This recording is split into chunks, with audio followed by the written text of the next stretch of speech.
What's up, welcome back to Nowstalgia. Dave here with a review of Zara Larsson's fifth album, Midnight Sun. Zara Larsson, following up her most recent album, Venus, from just last year. This is her fifth album, which is kind of crazy to think about because she's still only 27 years old, but it's been quite a long time. I remember first really getting into her with that second album, So Good, which came out back in 2017, like 8.5 years ago at this point. That was the first record from hers that was really pushed outside of her native Sweden and led to her becoming a international pop star. I think someone who's not become super big specifically in the United States, but on a more global scale, certainly a significant pop figure. Zara Larsson's fifth album, Midnight Sun, is a excellent return to form. This is really tremendous, low stakes, energetic, up-tempo dance pop. This is exactly the type of music that Zara has found her past success at. This is not a super conceptual album. It's pretty tight in terms of its length. This is definitely music that's made for the dance floor, and it's just a very fun time.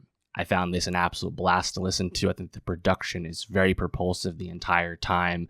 Zara's vocals continue to be very lively. There's lots of entertaining vocal touch-ups, uses of auto-tune, some choice sampling. I'm really happy with this because I had been pretty lukewarm on her past two albums, which were a bit more conceptual, a bit more of Zara trying to expand her horizons. This very much sounds like her returning to her bread and butter. I think there's a ton of bangers here. Midnight Sun was produced or executive produced by Mnek, and he's a big producer for sure. He's produced for a ton of A-listers, but most importantly, he is a past collaborator for Zara. He worked on Ain't My Fault, Never Forget You, two of her biggest songs previously.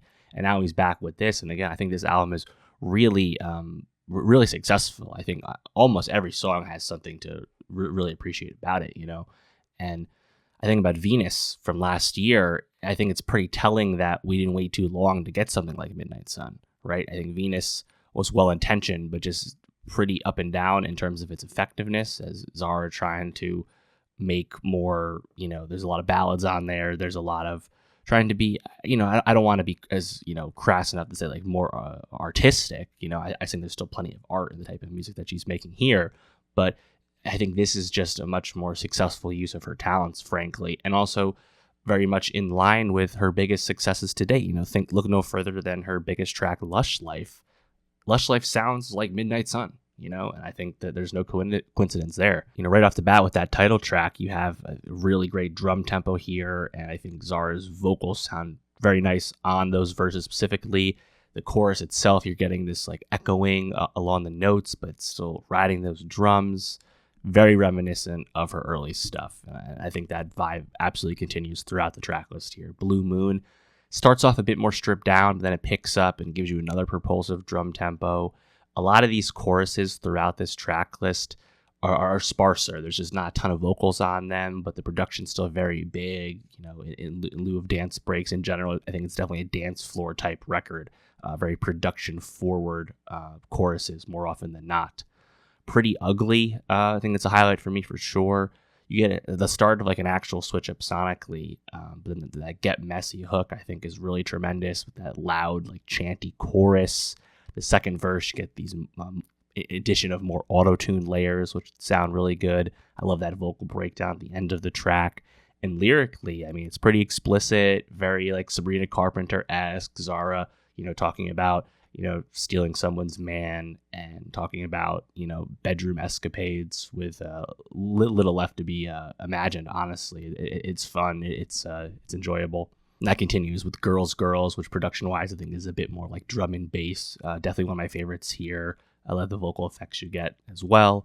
Crush, vocally I think the pace is still slower. It's definitely more stripped down, but the drums underneath are still there. The tempo is still there. I think that's what's so cool about this album, because even when it's a song that's not quite as fast-paced as like the quickest songs here, the production doesn't really slow down too much. So Zara can still have a bit of like this vocal range in terms of her delivery, but the production never really, loses your attention, which is awesome. And Crush still has that, banger beat forward chorus that's very common on this track list. Euro Summer, you have those horns, those very much like know it when you hear it, like Euro pop style horns, which I think really works really well.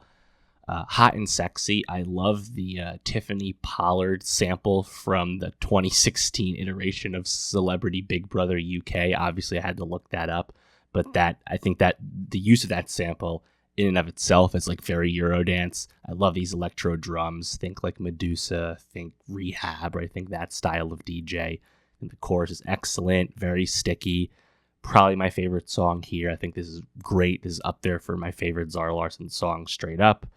And then that gets us to the end of the track list with the last 3 songs. This is definitely the slowest section. You have the Ambition, which is these slower, more somber vocals, but still very lively percussion. Once again, ultimately, this is my least favorite song here. Saturn's Return is a lot more successful despite also being a slower one. I think the vocals start out way too breezy. Like they're missing the texture, they're missing the punch that a lot of the early songs have. But then halfway through, those vocals level out. You get more kick drum. You get some a cappella belting from Zara, and I think that actually works really nicely leading into a beat drop. So that song kind of like saves itself for me in the second half. And then the last track, the outro, Puss Puss, which is Swedish for kiss kiss, pretty lively outro overall.